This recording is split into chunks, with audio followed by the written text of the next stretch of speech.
Queen Camilla is shaking things up with bold new rules for the royal tiara collection, and they're already making waves with Princess Kate and Duchess Sophie. Are these changes a step toward modernization, or are they stirring up tensions behind palace doors?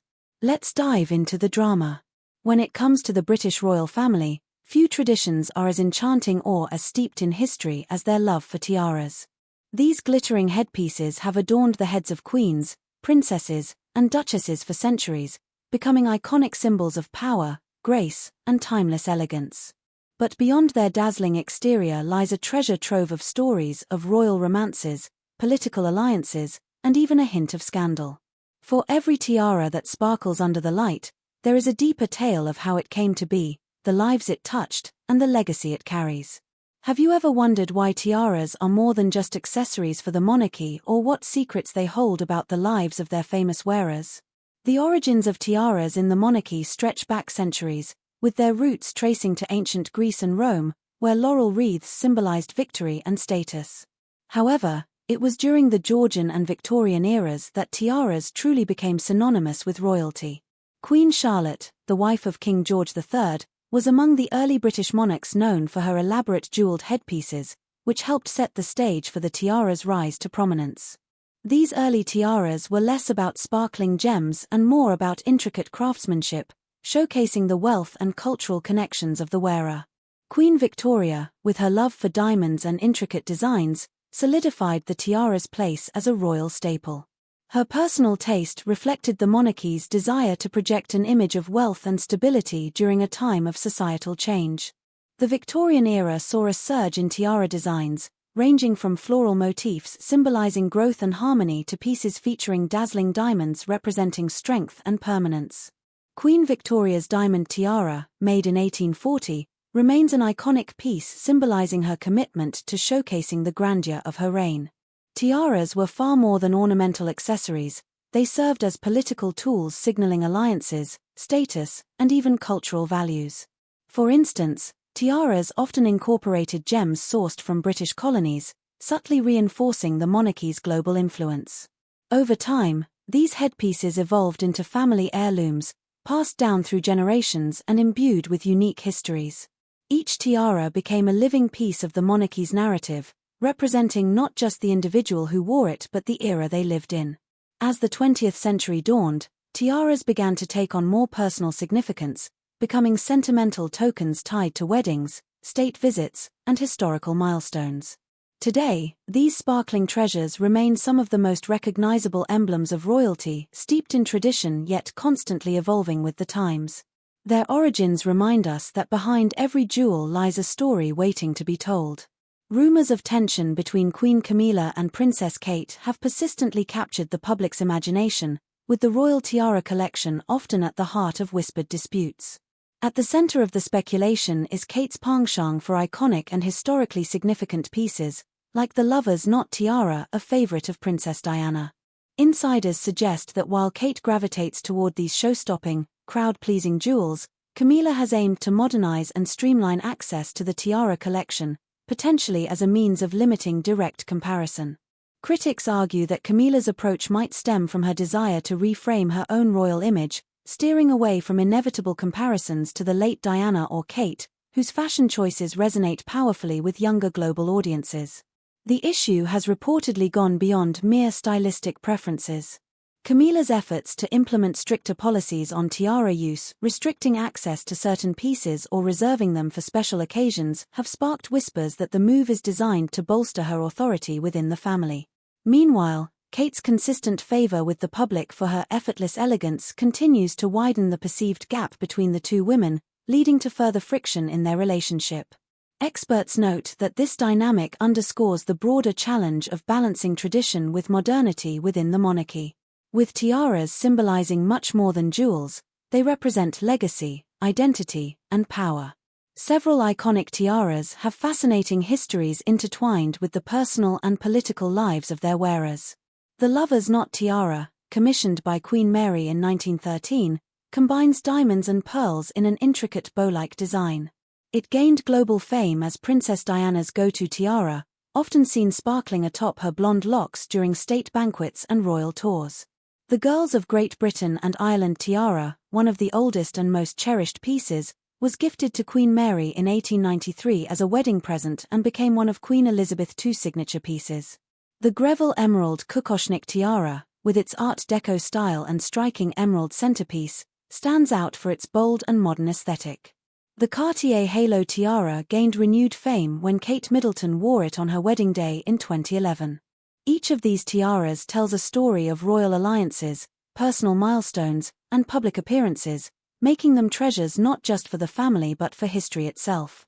However, recent changes to the tiara policies have sparked public backlash. Queen Camilla's decision to restrict access to working royals has ignited criticism, drawing comparisons to the controversies of Princess Diana's era. Social media platforms have amplified these criticisms, with fans accusing the royal family of perpetuating outdated hierarchies. The Spencer tiara, associated with Princess Diana, remains another point of contention, with the Spencer family debating its future. While some advocate for public exhibitions to honor Diana's legacy, others insist it should remain a private family treasure. These debates highlight the ongoing struggle within the monarchy to balance tradition, modernization, and public perception, encapsulating the intricate and often contentious legacy of the British royal family. The royal family and Diana's blood relatives. This debate highlights the lingering complexities of Diana's legacy, a woman who transcended royal titles and became a global icon. The tiara, much like Diana herself, is caught between two worlds, one of tradition and family, and one of public admiration and accessibility. The rules of wearing tiaras may look glamorous, but wearing them comes with a strict set of unwritten rules that reflect their deeply rooted symbolism. Traditionally, tiaras are reserved for married women. This custom stems from their historical association with matrimony, symbolizing a woman's transition into married life and her role as a representative of her family. For unmarried women, wearing a tiara was considered inappropriate as it implied a level of maturity and social status not yet attained.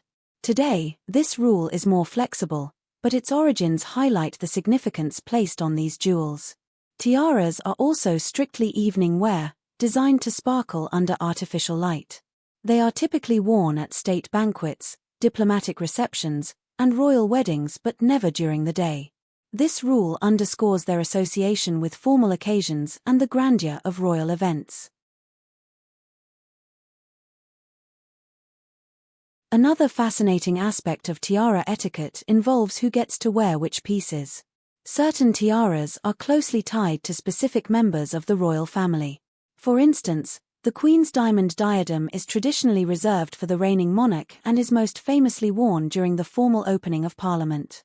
Meanwhile, other tiaras like the Cambridge Lovers' knot are often associated with specific roles or titles within the family. These rules ensure that tiaras remain symbols of tradition, dignity, and continuity, reflecting the royal family's enduring values. Prince Harry's memoir Revelations brought tiaras into the spotlight with tales of turmoil. In his explosive memoir, Harry delved into the tension surrounding tiaras during Meghan Markle's wedding preparations, a revelation that cast a new light on the monarchy's internal politics. Harry recounted how Meghan's choice of the Queen Mary diamond bandeau was far from a straightforward process.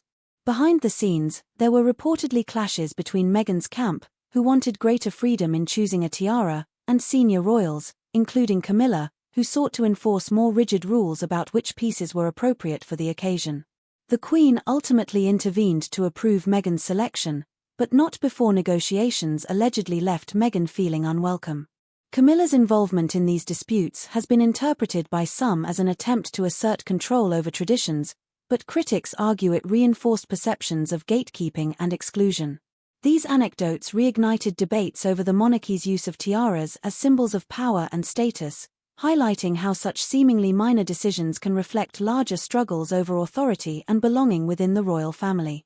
The revelations fueled speculation about deeper divides between the younger and older generations of royals. Meghan and Harry's candid account challenges the monarchy's carefully curated image of unity, reminding the public that even in matters as seemingly trivial as tiaras, the royal family remains deeply divided. Beyond their aesthetic appeal, tiaras play a unique role in royal diplomacy. When a royal wears a tiara to a state dinner or official event, it's more than just a fashion choice, it's a deliberate act of symbolism. For example, the choice of a tiara can reflect respect for the host country or highlight a specific connection to the British monarchy's heritage. When Queen Elizabeth II visited France, she often wore tiaras featuring floral designs symbolizing peace and friendship. Similarly, during visits to Commonwealth nations, she selected pieces that incorporated gems from those regions, subtly honoring the shared history. Princess Kate has also mastered the art of diplomatic dressing. Her choice of the lotus flower tiara at diplomatic receptions has been interpreted as a nod to her role as a bridge between tradition and modernity. These subtle but significant choices make tiaras powerful tools in the monarchy's diplomatic toolkit, demonstrating how fashion and tradition intersect with global politics. As times change, so do royal traditions. Since becoming queen consort, Camilla has reportedly introduced new guidelines for the use of tiaras within the royal family. These include stricter rules on who can borrow them, limits on their use during public events, and even decisions to retire certain pieces to preserve their historical value. Camilla's vision for the royal tiara collection has sparked widespread interest. According to palace sources, she has championed the idea of creating a comprehensive record of each tiara's history and origins, ensuring their legacy is preserved for future generations. This meticulous cataloguing effort, though behind the scenes, reflects her commitment to the monarchy's heritage. One of her more debated changes includes a proposal to limit the loaning of tiaras to non-working royals, a move some see as a practical step toward maintaining the prestige of these jewels. Others, however, argue that such restrictions might foster resentment among extended family members who have traditionally enjoyed access to the collection. Sources suggest that Queen Camilla may also reserve specific tiaras for herself, particularly those with connections to her family lineage or personal history. For instance, the Greville tiara, with its striking honeycomb design, is believed to be a favorite of hers and may see increased prominence during her reign. In public events, Camilla has already showcased a preference for bold pieces that emphasize her role as queen consort, signaling a departure from Queen Elizabeth II's more understated style. While some view these changes as a move to modernize the monarchy, others see them as a bold assertion of Camilla's authority. The new rules have sparked debate among royal watchers and fans, with opinions divided on whether these updates enhance or detract from the tiara's historical significance. Public reactions have been varied. Many royal fans have expressed admiration for Camilla's thoughtful approach to maintaining the tiara collection's integrity, praising her for recognizing the historical importance of these jewels and ensuring their stories are not lost. Critics, however, worry that these changes might create tensions within the royal family, particularly among younger royals who have embraced a more modern and relatable image. Figures like Princess Kate and Duchess Sophie, often seen as style icons, may find themselves at odds with Camilla's more conservative policies. Experts believe these adjustments reflect the monarchy's ongoing effort to appear more relatable and less extravagant in an era of social and economic challenges. Looking ahead, the future of tiaras will likely evolve with the younger generation of royals. Princess Charlotte, for instance, could one day wear some of these iconic pieces, carrying their legacy into the next era. As societal norms continue to shift, the ways in which tiaras are worn and the occasions they're reserved for may also adapt. There's growing speculation about whether the younger royals might advocate for the use of lab-grown diamonds or ethical sourcing practices in the creation of future tiaras, reflecting a more environmentally conscious ethos.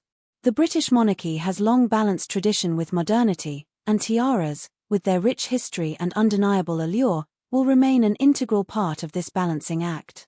Whether sparkling on the heads of queens or tucked away in royal vaults, these jewels continue to captivate the public imagination, serving as timeless symbols of elegance and power.